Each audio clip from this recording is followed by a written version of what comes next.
Olá, pessoal, tudo bem? Eu sou a professora Marina Faraco e na aula de hoje nós vamos estudar os princípios fundamentais da República Federativa do Brasil, examinando os artigos 1º ao 4º da Constituição Federal. Esse é um tema que cai muito nas provas, né? Ele é bastante cobrado. E toda vez que ele é cobrado, cobra-se o quê? A literalidade da Constituição. Então eu recomendo que você leia também atentamente, nós vamos ver aqui na nossa aula, mas é importante que depois da aula você também leia atentamente o artigo 1º, 2º, 3º e 4º para memorizar esses dispositivos, porque, como eu disse, as perguntas costumam cobrar o texto da Constituição, né? A literalidade da Constituição. Bom, vamos começar falando então do artigo 1º da Constituição, que contém os fundamentos da República Federativa do Brasil. Bom, o que são os fundamentos da República Federativa do Brasil? Como o próprio nome sugere, os fundamentos são os valores que fundam o Estado brasileiro, ou seja, as bases do Estado brasileiro. São aqueles valores que o Brasil tem como fundamento, como base para a sua própria existência. E quais são eles? Veja, a Constituição prevê, no seu artigo 1º, a soberania, a cidadania, a dignidade da pessoa humana, os valores sociais do trabalho e da livre iniciativa e o pluralismo político como sendo as suas regras fundamentais, as suas regras basilares, os seus fundamentos. É exatamente isso que está previsto lá no artigo 1º, incisos 1 ao 5º da nossa Constituição. A República Federativa do Brasil, formada pela união indissolúvel dos estados, municípios e Distrito Federal, constitui-se em Estado democrático de direito e tem como fundamentos, olha lá, os fundamentos, portanto, a soberania, a cidadania, a dignidade da pessoa humana, os valores sociais do trabalho e da livre iniciativa e o pluralismo político. Esses, então, são os fundamentos do Estado brasileiro. Além disso, o parágrafo único do artigo 1º traz uma regra muito importante. Ele prevê o princípio democrático ou o princípio da democracia participativa. O parágrafo único do artigo 1º, ele diz que todo poder emana do povo, que o exerce por meio de representantes eleitos ou diretamente nos termos desta Constituição. O que significa isso? Significa que a Constituição de 88, ela adotou um modelo híbrido de democracia, ou seja, que congrega simultaneamente a democracia indireta ou representativa e a democracia direta ou participativa. O que é a democracia indireta ou representativa? É aquela por meio da qual o povo elege representantes, votando, né, nos candidatos, que exercerão o poder que pertence ao povo em seu nome, que exercerão, portanto, um mandato. Aliás, mandato, nós sabemos, é procuração. Então, quando nós votamos numa pessoa para que seja eleita e exerça o poder em nosso nome, nós estamos, na verdade, outorgando a ela um mandato, uma procuração, porque o poder pertence, na verdade, ao povo. Então, na democracia indireta ou representativa, como diz o parágrafo único do artigo 1º da Constituição, o povo vai eleger representantes para que exerçam o poder em seu nome, outorgando a eles, então, um mandato. Agora, além dessa democracia indireta ou representativa que a Constituição de 88 contempla, a Constituição também prevê a democracia direta ou participativa, por meio da qual, então, o povo, que é o verdadeiro titular do poder, vai exercer o poder que lhe pertence de forma direta. Como que ele vai exercer o poder de forma direta? Bom, o povo diretamente, independentemente de representantes, sem precisar de ninguém, exerce o poder que lhe pertence, através dos chamados instrumentos da democracia direta ou democracia participativa, que estão previstos no artigo 14 da Constituição e no artigo 5º, inciso 73. Eu fiz um resuminho aqui para a gente lembrar de maneira mais fácil. Então, o artigo 1º, parágrafo único da Constituição, ele prevê o princípio da democracia participativa ou democracia híbrida, né? Que congrega, portanto, a democracia direta por meio da qual o povo exerce o poder, então, que lhe pertence de maneira direta, através dos chamados instrumentos da democracia participativa ou direta, são sinônimos, né? E quais são esses instrumentos? Previstos no artigo 14 da Constituição e no artigo 5º, inciso 73 da Constituição. O plebiscito, o referendo, a iniciativa popular das leis e a ação popular. Então, são mecanismos por meio dos quais o povo diretamente exerce o poder. A gente vai ter uma aula para falar sobre isso, mas rapidamente. O plebiscito e o referendo são formas de consulta popular, né? Então, o povo é consultado e nas urnas manifesta a sua decisão, o Estado vai ter que cumprir. Por isso que é uma forma de exercício direto do poder pelo povo. A iniciativa popular das leis é a possibilidade do povo reunido apresentar um projeto de lei diretamente, sem precisar de parlamentares, deputados, senadores. Então, um projeto de lei de iniciativa popular escrito pelo povo, assinado pelo povo, é protocolado, tramita e, se for aprovado, vira uma lei. E, além disso, temos também a ação popular, que é uma ação judicial por meio da qual o povo pede a anulação de um ato do poder público. Então, o povo diretamente entra no Poder Judiciário e pede para que seja anulado um ato do Estado. Esses são instrumentos por meio dos quais, então, o povo exerce o poder de maneira direta, como prevê o parágrafo único do artigo 1º da Constituição. Além disso, a Constituição também prevê a democracia, ou uma forma indireta, democracia representativa, forma indireta de exercício do poder pelo povo, através dos representantes que ele elege para tanto.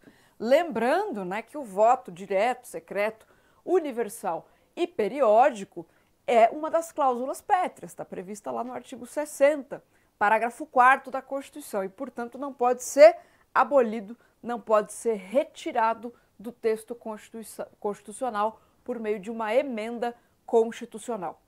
Então, nós já vimos quais são os fundamentos da República Federativa do Brasil, previstos lá no artigo 1º do texto constitucional, e vimos que o parágrafo único do artigo 1º contém o princípio democrático, o princípio da democracia híbrida ou participativa, que reúne instrumentos da democracia direta e instrumentos da democracia representativa. O artigo 2º da Constituição, ele prevê um outro princípio muito importante, que é o princípio da separação dos poderes ou princípio da tripartição das funções estatais. Todos nós sabemos que Montesquieu foi o autor que ficou consagrado, né, como idealizador do princípio da tripartição das funções estatais, mas a gente tem que lembrar que também Aristóteles e John Locke, antes de Montesquieu, já falavam sobre a necessidade de se atribuir o poder do Estado a órgãos diferentes, distribuir o poder do Estado entre órgãos distintos para evitar abusos, né? A ideia é que a concentração de poderes nas mãos de uma única pessoa permite a ocorrência de abusos.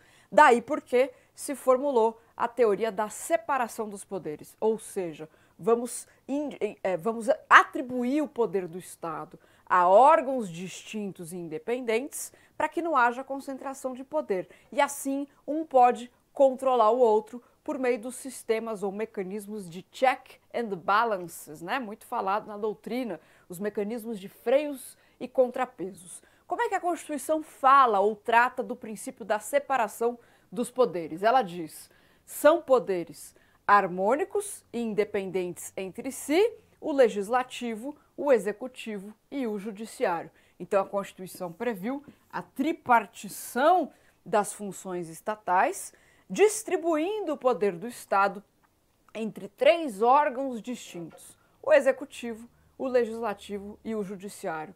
É bom lembrar também que o princípio da separação dos poderes também é uma das cláusulas pétreas, conforme prevê o artigo 60, parágrafo 4º, inciso 3 da nossa Constituição. Olha só, a Constituição poderá ser emendada, e aí vem o parágrafo 4º, não pode ser objeto de deliberação a proposta de emenda à Constituição tendente a abolir a separação dos poderes.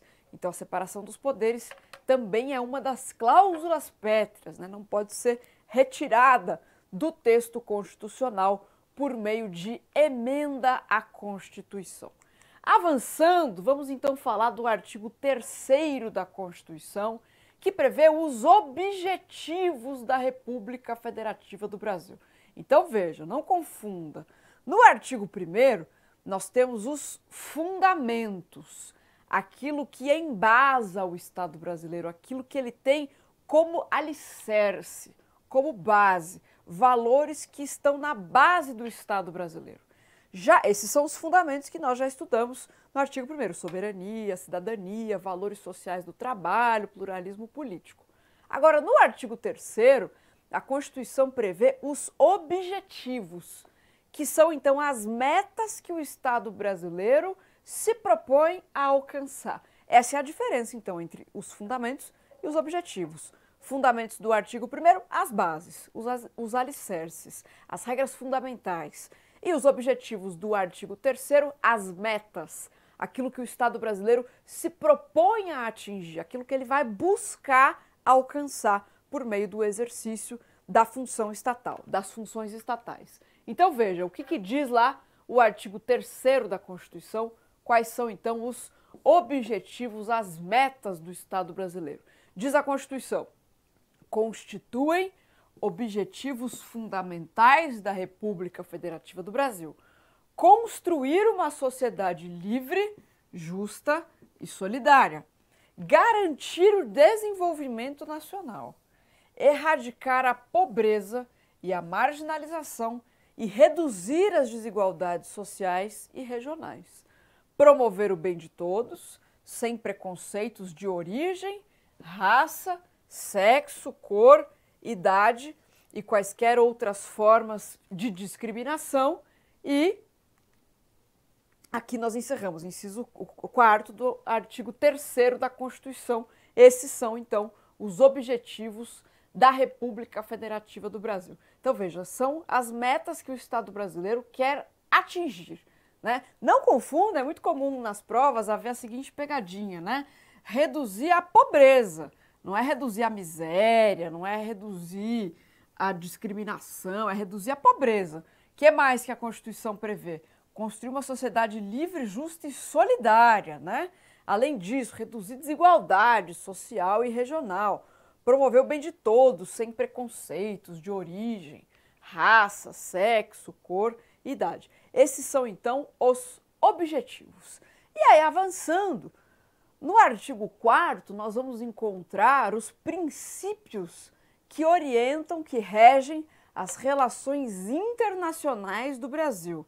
Então, o que está no artigo 4º são as regras que vão orientar a condução do Estado brasileiro no âmbito das suas relações internacionais. É muito comum nas provas haver uma confusão, né? Pegar algo que está escrito no artigo 4º e indicar como objetivo ou indicar como fundamento. Então, é bom memorizar esses dispositivos, separando o que é fundamento, o que é objetivo e o que são os princípios que regem as relações internacionais. O artigo 4º diz, então, que a República Federativa do Brasil rege-se nas suas relações internacionais pelos seguintes princípios: independência nacional, prevalência dos direitos humanos. Esse é um princípio muito importante, né? Os direitos humanos estão acima de tudo, eles prevalecem sobre quaisquer outras regras, né? Isso é uma regra, um dispositivo de suma importância.